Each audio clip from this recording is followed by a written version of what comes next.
Hello and welcome to our marketing presentation on a co-branded product. We chose Quaker Oats and Nutella. My name's Alex, and we also have Harry, Olivia and Damien.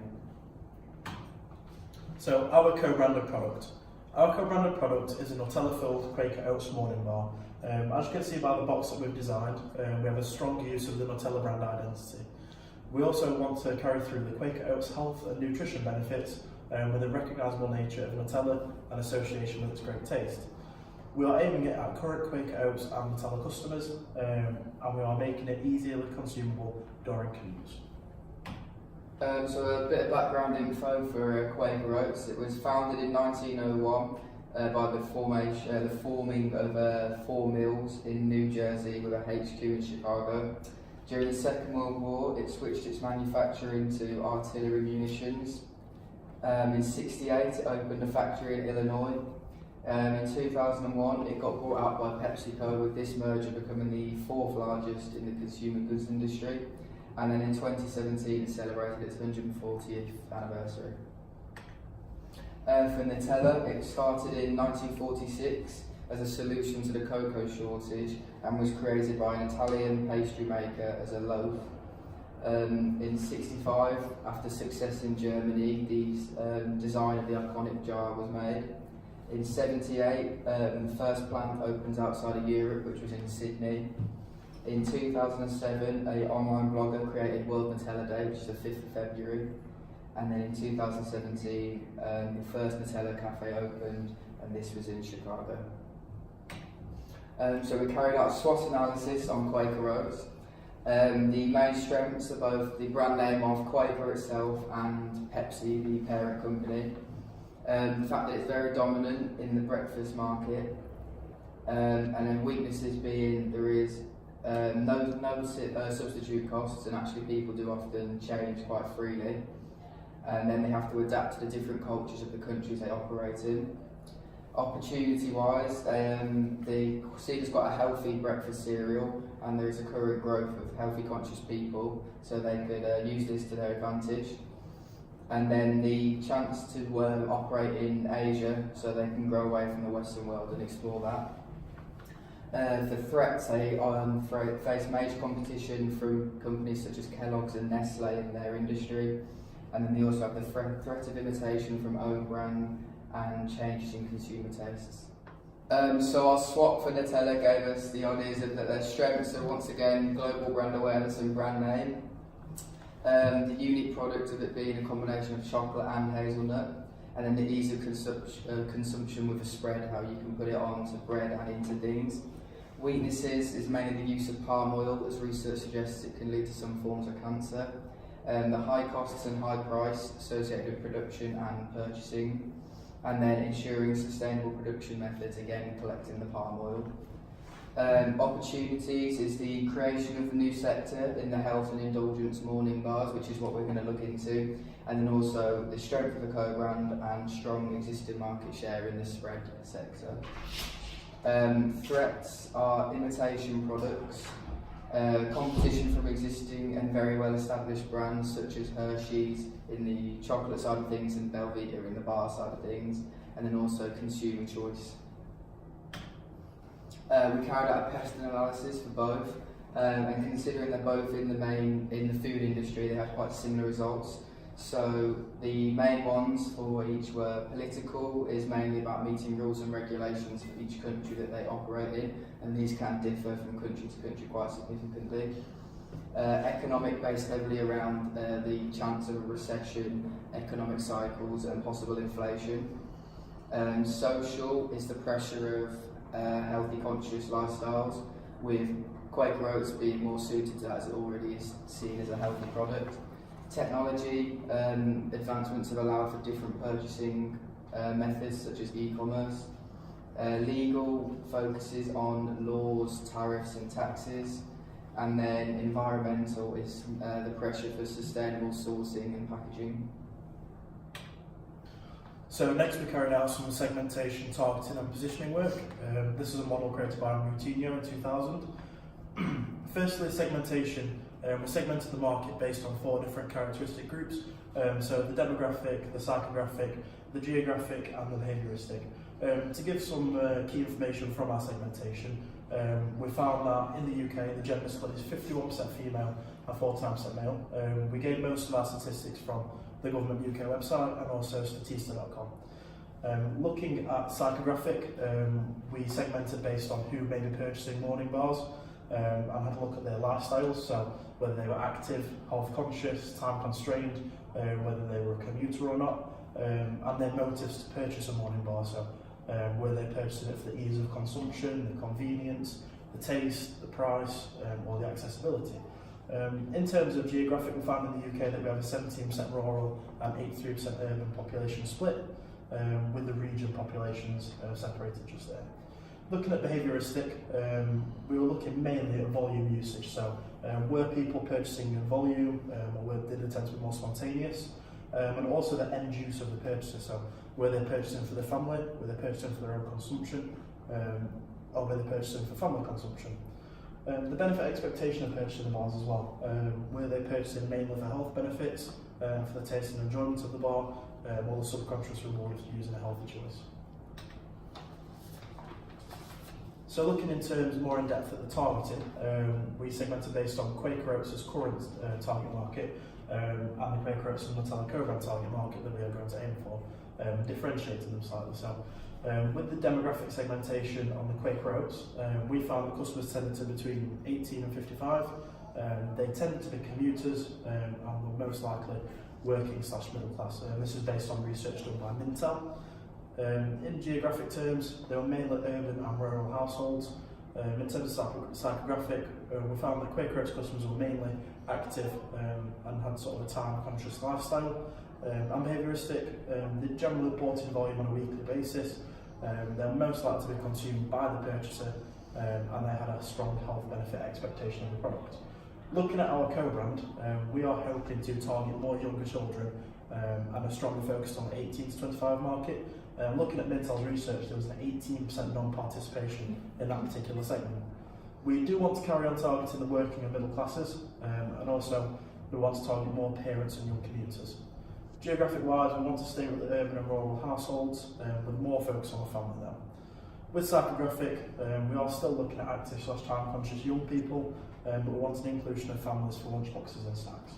Behaviouristic-wise, we want to continue the volume and the health-conscious ideas, but purchasing for children and lunchboxes on a more frequent basis. So to clarify, this is our target on the other side. We've achieved this target using multivariable market segmentation.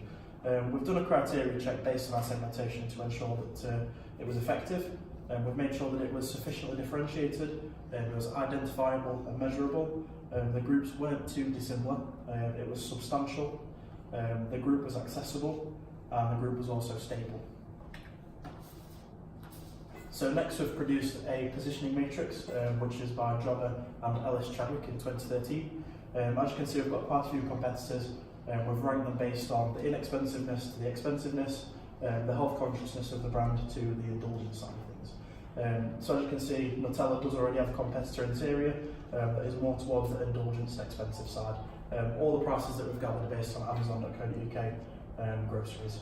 So we've already got Quaker Oats, which is over on the more health conscious side. What we're planning to do is sufficiently differentiate ourselves from Nutella and Quaker Oats by still being a health conscious brand, keeping the same expenses as Quaker Oats morning bars, but moving away from the indulgence side of things to retain the market.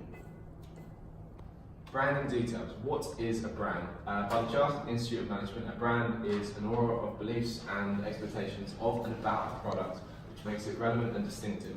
Brands can be viewed as shortcut mechanisms in the mind of consumers, allowing them to make decisions faster and easier based upon a brand's image, recognition, or loyalty.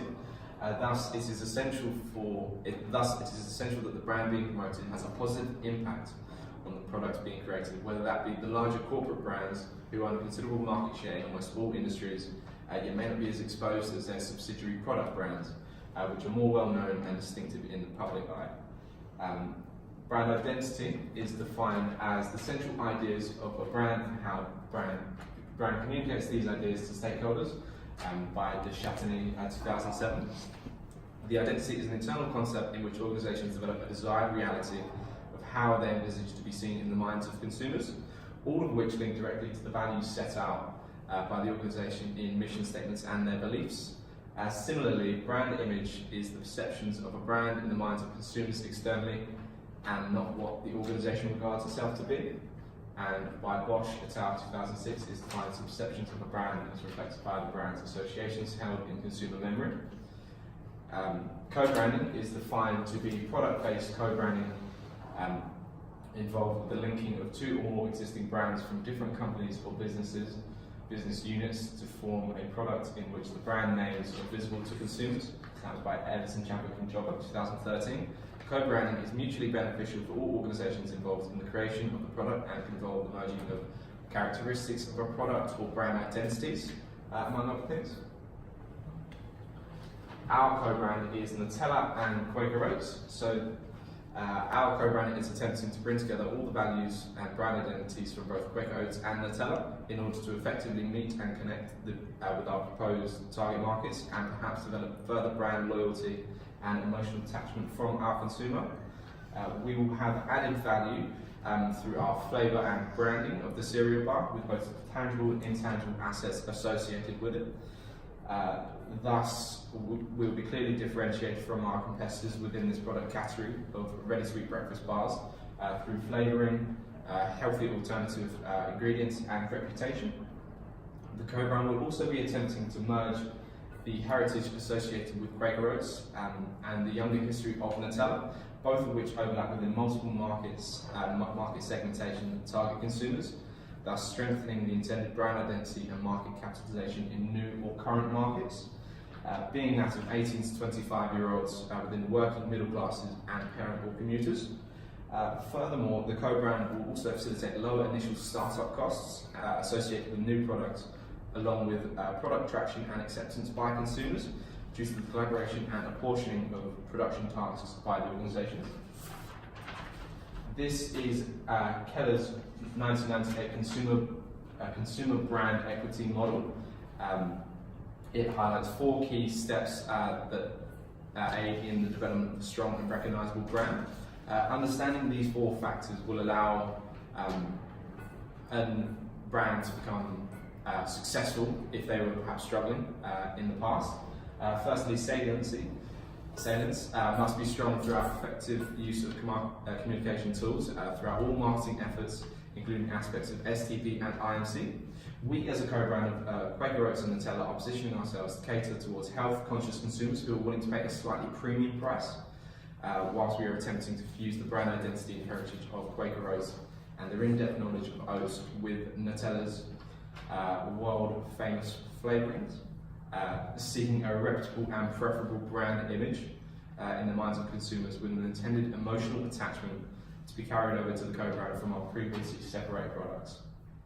Furthermore, developing on from the brand identity, Keller's model splits into 2 distinct parts, that of emotional and rational, each of which encompasses different aspects of identification and differentiation that the brand can develop to build a strong and more unique brand image.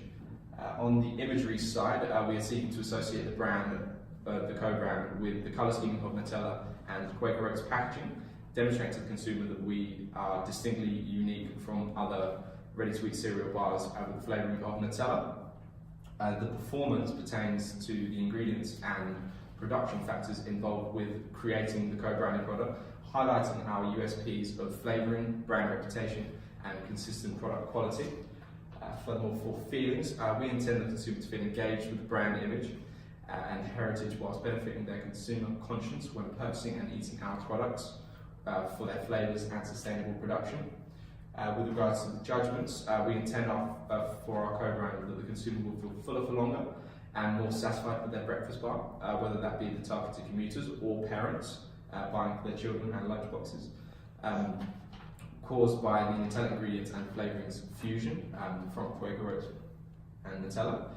Finally, with resonance, this concerns the relationships between our co-brand and target markets, who influence every decision that have been made for the co-brand in order for us to effectively meet the needs and requirements of the target market. The relationship we intend to have with the previously mentioned 18 to 25-year-old working middle classes is that of brand loyalty and preference over competitors, with an enduring relationship in the co-brand over time, all of which is formed by the foundation from the positioning of STP. The marketing mix was defined by Baker in 2006 as a set of marketing program activities designed to implement an agreed target market strategy that could be split into 4 Ps. The first P is product and can be split into different levels. The first is the core product, which is the cereal bar itself. The next is the actual/tangible product, which is the Quaker Oats bar formula with the Nutella filling. The packaging combines the identifiable colours of Nutella with the Quaker Oats logo. The augmented product includes the health benefits provided by the Quaker Oats formula, but also the indulgent flavour of Nutella, making it the best of both worlds product. The potential benefits from our co-branded product include the convenience of it on the go, particularly for commuters, as well as the reassurance for parents who choose to use this as a lunchbox filler for children that they are having a healthy yet enjoyable snack. Our Quaker Oat Nutella bar will be sold in major supermarkets, as we expect our target market to bulk buy the product as a part of their weekly shop, becoming a recurring purchase as a lunchbox filler. We will also sell our product as individual bars at convenience type stores, such as petrol stations, train stations, as well as vending machines, to appeal to our commuter target market so they can purchase the product on the go as and when they need it. Due to the pairing of the 2 well-established and recognised brands, we have the ability to charge premium prices as people will be willing to buy into the brand that they trust. We will stay mostly in line with competitors to avoid more cost-conscious consumers opting for a cheaper brand alternative. Combining these 2 pricing strategies together and looking at competitors' prices, we believe a price of £2 to £2.25 for a box of 5 Quaker Oat Nutella bars would be suitable, as Belvita offer a very similar product costing up to £2.80, giving us a greater price appeal as well as the strength of the 2 brands. The final part of the promotional mix is promotion and IMC. Integrated marketing communications, as described by Phil and Turnbull, is planned management of an organisation's communications and requires them to coordinate various aspects of the marketing mix to produce a meaningful message for their audience. Taking this into consideration, as our product's target market is larger parents and families, word of mouth will be a strong method of promotion as parents value others' opinions and recommendations, which will encourage more people to make that one purchase, which will lead to repeat purchases. We will also use conventional advertising methods, such as social media campaigns, to reach the commuter market, which will focus on the best of both worlds benefit of the product. Due to our premium pricing method, we will avoid sales promotion, as the brands are already so developed, so don't need to entice people to buy the product with pricing. They will be buying into the reliability of the brands. Right, so to summarise the key points of our strategy, the main target market that we are going to be aiming for is parents and 18 to 25-year-olds with a busy/active lifestyle and a health-conscious outlook. Why are we going to target this market? Mainly because there is an 18% non-participation in this segment for this group, and we hope to increase this participation and take more of a market share. In terms of promotions, we're going to rely mainly on word of mouth promotion with conventional advertising methods such as social media. Why are we going to do this? Because research shows engagement with social media is the highest in this demographic group, so it's the most effective way to advertise. In terms of positioning, our product will be positioned on the slightly expensive and premium side with a slightly health conscious area of the positioning mix. Again, why are we going to do this? Mainly because the market position will solidify the brand presence and quality and continue our health conscious marketing. We've also created a reference list of all the sources that we've used to justify the content throughout the presentation. We've got 2 pages of the reference list, which is all listed there. And we thank you for listening to our presentation.